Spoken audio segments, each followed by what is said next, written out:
श्री गुरुवे नमः। भाइयों एवं बहनों, राधे राधे। कल गोपियों की अनन्यता के बारे में प्रसंग चल रहा था कि गोपियां जो है भगवान की अनन्य भक्ता हैं। भगवान के सिवाय संसार के एक खर पर भी गोपियों का ध्यान नहीं जाता है। हमेशा भगवान के ऊपर ही ध्यान रहता है। और अनन्यता का मतलब हुआ कि भगवान के नाम, रूप, लीला, गुण, धाम और गुरु, इतने ही पर ध्यान हमेशा लगा रहे। कभी गुरु पर ध्यान लगे, कभी भगवान के नाम के रूप ऊपर ध्यान लगे, कभी भगवान के रूप के ऊपर ध्यान लगे। नाम, रूप, लीला, कभी लीला भगवान कैसे कैसे लीलाएं करते हैं उस पर ध्यान चला जाए, कभी भगवान के गुणों पर ध्यान चला जाए, कभी गुरु के ऊपर ध्यान चला जाए। इतने ही क्षेत्र में जिसका ध्यान रहता है वही अनन्य कहलाता है और वही भगवान का अनन्य भक्त होता है। अगर संसार में कोई किसी देवी चाहे देवता की भी पूजा करता है तो उसमें भी अनन्यता बहुत जरूरी है। अगर आप हनुमान जी की पूजा करते हैं तो हनुमान जी के प्रति ही अनन्यता रखिए। अगर आप दुर्गा जी की पूजा करते हैं तो दुर्गा जी के प्रति ही अनन्यता रखिए, तभी जो है उसका कुछ फल मिलेगा। और बिना अनन्यता के जो कभी इस देवता की, कभी उस देवता की, कभी इस मंदिर में, कभी उस मंदिर में भटकते रहते हैं, जिनकी पूजा में अनन्यता नहीं है, वे भगवान की पूजा कैसे कर सकते हैं? उनकी भक्ति कबूल ही नहीं होती है। भगवान कहते हैं कि जो मुझे अनन्यता से, अनन्य चेता सततम जो माम स्मरति नित्य स तस्याहं सुलभ पार्थ नित्य युक्त से जोगिना। मैं उसी को मिलता हूँ जो हमेशा ही मुझको अनन्यता के साथ भजता रहता है। गोपियां भगवान को अनन्यता के साथ भज रही हैं, इसीलिए तो भगवान साक्षात रूप में जो है प्रकट होकर गोपियों से मिल रहे हैं, गोपियों से बात कर रहे हैं, गोपियों के लिए सुलभ हैं भगवान। इस प्रकार जो है अनन्यता के बारे में इतनी सी बात है। इस पर बहुत ही ध्यान रखना चाहिए। किसी भी देवी देवता चाहे भगवान की पूजा बिना अनन्यता से उसका कोई मीनिंग नहीं निकलता है, जो कोई उसका अर्थ नहीं है। अब गोपियां जो है कह रही हैं, अब जैसे कि दैत दृश्यताम दीक्षुतावका त्वयि धृताशौ त्वाम विचिन्वते। हे प्रियतम, त्वयि धृताशौ, हम लोग अपने प्राणों को तुम्हारे चरणों में समर्पित कर दिए हैं। हम लोगों के प्राण भी हमारे बस में नहीं हैं, और जो कुछ करता है सो तू ही करता है, कराता है हम लोगों से। हम लोग तो पहले भी कहे हैं तुम्हारी दासी हैं हम लोग। इस प्रकार जो है प्राण का अप्रसंग आया तो हम लोग जानते हैं कि प्राण के बिना आदमी जीवित नहीं रह सकता है।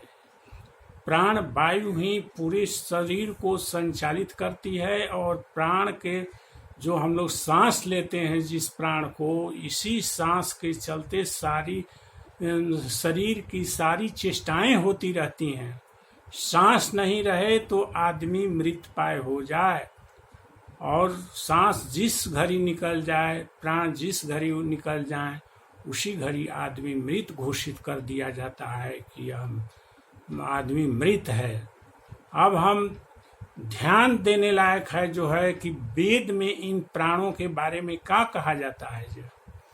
जो हम नाक से मुख से सांस लेते हैं, वो प्राण वायु कहलाती है। उस प्राण वायु के द्वारा ही हम लोग सांस लेते हैं। यह सांस अब प्राण वायु मुख्य वायु है। यह प्राण वायु जो है अपने को जो है 5 भागों में विभक्त करता है। यह मुख्य प्राण वायु है, अपने को 5 भागों में विभक्त कर देता है शरीर का काम संचालन के लिए। प्राण वायु तो मेन रूप से आँखों और कानों में ही केंद्रित रहता है, लेकिन इसका एक भाग, यह अपने को 5 भागों में बांटता है। प्राण वायु एक भाग को अपान वायु कहते हैं। तो अपान वायु का काम है नीचे में जैसे मल मूत्र को शरीर से बाहर निकालना, पेशाब को बाहर निकालना, रक्त माने रज बीज और को बाहर निकालना और गर्भ को बाहर निकालना, ये सब काम जो है अपान वायु का है, अपान वायु करता है। और तीसरा है समान वायु। समान वायु, प्राण वायु, अपान वायु। प्राण वायु आँख और कानों में रहता है, अपना कार्य करता है। अपान वायु नीचे के रास्ते से कोई भी चीज निकालना होता है तो निकाल देती है। और अब है समान वायु। समान वायु जो है नाभि में रहती है, और जो कुछ भी हम लोग खाना वाना अन्न वगैरह खाते हैं, ये अन्न के से रस जो बनता है, उस रस को उसके अन्न के सार तत्व को पूरे शरीर में पहुंचाने का काम जो है समान वायु करती है, समान वायु करती है। इसलिए तीसरी हुई समान वायु, पूरे शरीर में खाए हुए चीज से बने हुए रस को संचालित करने का काम, प्रत्येक अंग में पहुंचाने का काम जो है समान वायु करती है जो है। इसके बाद है व्यान वायु। व्यान वायु का काम है, हमारे शरीर में 72 करोड़ नस नाड़ियां हैं। पूरे शरीर में जो है 72 करोड़ नस नाड़ियां हैं, और सारी नाड़ियां, मेन नाड़ियां जो है 100 नाड़ियां मुख्य हैं जो हृदय से जुड़ी रहती हैं, और 100 के और भी शाखा नाड़ियां जो हैं 100 हैं, और 72,000 एक शाखा नाड़ियों के प्रति शाखा नाड़ियां हैं। इस तरह से शरीर में कुल 72 करोड़ नस नाड़ियां हैं। इस नस नाड़ियों में खून प्रवाहित करने का काम जो है व्यान वायु करती है, व्यान वायु करती है जो है। और इन व्यान वायु, एक उद्दान वायु होता है जो है। इन नाड़ियों के अलावे 72 करोड़ नाड़ियों के अलावे हृदय से एक नाड़ी ऊपर मस्तिष्क तक जाती है, और वो वायु जो है प्राण वायु, व्यान वायु उद्दान वायु कहलाती है। और उद्दान वायु से ही मौत आने पर सांस जो है उद्दान वायु से ही निकलती है, और जो जैसा संकल्प किया रहता है उस योनि में चला जाता है। यह उद्दान वायु का ही काम है। इस प्रकार से हम देखते हैं कि प्राण अपने को 5 भाग में बांट करके सारे शरीर को जीवन प्रदान करता है। प्राण वायु, अपान वायु, समान वायु जो नाभि में रहती है, और उद्दान वायु और व्यान वायु जो 72,000 करोड़ नस नाड़ियों में रक्त संचालित करने का काम करती है। और सुषुम्ना नाड़ी से जो प्राण ऊपर की जो वायु ऊपर की जाती है उसको उद्दान वायु कहते हैं। इसी सुषुम्ना नाड़ी से के द्वारा आदमी का प्राण निकलता है, और जैसी जो जिसकी कल्पना रहती है, जैसा जिसका संकल्प रहता है, वह उस योनि में चला जाता है जो है। तो ये सब प्राण के करामात हैं जो है, प्राण के करामात हैं जो है। और इन सब क्रियाओं को कराने के लिए प्राण की उत्पत्ति किससे हुई है? तो प्राण की उत्पत्ति पार ब्रह्म परमेश्वर से, भगवान से होती है जो है। भगवान से भी उत्पत्ति होती है जो है। इस कैसे जो है इस नस नाड़ियों के द्वारा जो है रक्त संचालित हो रहा है, और बाहर हवा में भी जो है हवा की गर्मी में भी व्यान वायु है।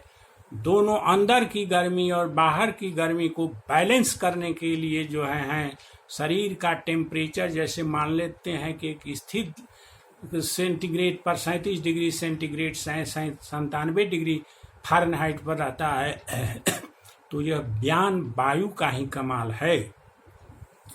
जिस दिन टेम्परेचर 0 नीचे गिर जाएगा, शरीर ठंडा हो जाएगा, उस दिन आदमी मर जाएगा। इसलिए भगवान जो है इस सारी क्रियाओं को कराने में कौन प्रयत्नशील हैं? तो भगवान हैं, पार ब्रह्म परमेश्वर हैं।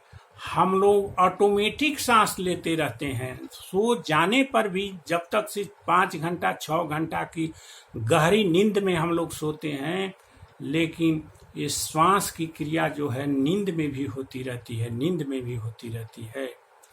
इस प्रकार से यह इतना जो है महत्वपूर्ण है प्राण की, इसके बिना आदमी जीवित नहीं रह सकता है। वेद भी कहते हैं कि एतस्मात् जायते प्राणो मनो इंद्रियाणि च खम वायु ज्योतिरापो पृथ्वी विश्वस्य धारणी। भगवान से ही सब जितने भी छितजल पावक गगन समीर हैं, और प्राण और मन और अंतःकरण हैं, सब भगवान से ही उत्पन्न होते हैं, और भगवान ही हम लोगों को जिंदा रूप में संचालित कर रहे हैं जो है सब, और जिंदा रूप में रख रहे हैं। और जिंदा रूप में होने के बाद जो है हम लोग भगवान को भूल कर जो है यह सोचने लगते हैं कि यह तो काम मैं कर रहा हूँ। भगवान के ऊपर कोई भी हम लोग उनको नहीं देते हैं श्रेय कि ये सारी क्रियाएं भगवान ही कराते हैं, हम लोग अपने से कैसे कर सकते हैं जो है। लेकिन आदमी अहंकार में डूबकर सोचने लगता है कि मैं कर रहा हूँ, मैं यह काम पूजा पाठ मैं कर रहा हूँ। अहं की भावना आ जाती है। घर मकान मैं बना रहा हूँ, गाड़ी मैं खरीद रहा हूँ, प्रतिष्ठा मैं बना रहा हूँ, मैं में आकर आदमी रुक जाता है। और यही से मरने के बाद जो है आदमी 84 लाख जूनी में चल जाता है। गोपियाँ इसी प्रकार इस तरह से कह रही हैं कि त्वयि धृतासौ, हे भगवान, आसव माने प्राण होता है। हे भगवान, हम लोग अपने प्राण और मनों को जो है आपके चरणों में समर्पित कर दिए हैं। इस प्रकार गोपियां जो है जान रही हैं कि ये प्राण, मन, बुद्धि, अहंकार ये सब भगवान के द्वारा प्रदत्त है, भगवान की चीजें हैं जो है, इन पर हमारा कोई भी अधिकार नहीं है।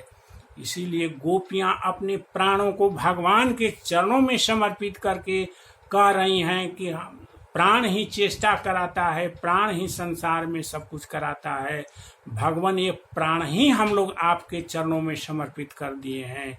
अब हम लोगों से जैसी चेष्टा कराना है, जो कराना है, और आप देखिए भगवान, हम लोग अब नहीं देखेंगे जो है, क्योंकि यह प्राण आप ही के द्वारा प्रदत्त है। इसी प्राण के द्वारा सारी चेष्टाएं होती रहती हैं।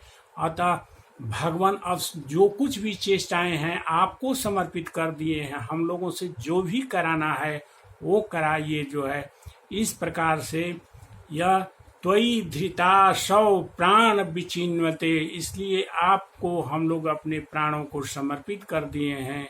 आप जो करना है कीजिए जो है। गोपियाँ जो है इस प्रकार कह रही हैं कि हम लोग तो आपके ढूंढने में लगे हुए हैं भगवान, आप हम लोगों के ऊपर कृपा करके हम लोगों को दर्शन दे दीजिए, बस यही अभिलाषा है। बस आज इतना ही, कल आगे का प्रकरण चालू होगा। ओम श्री राधे राधे राधे।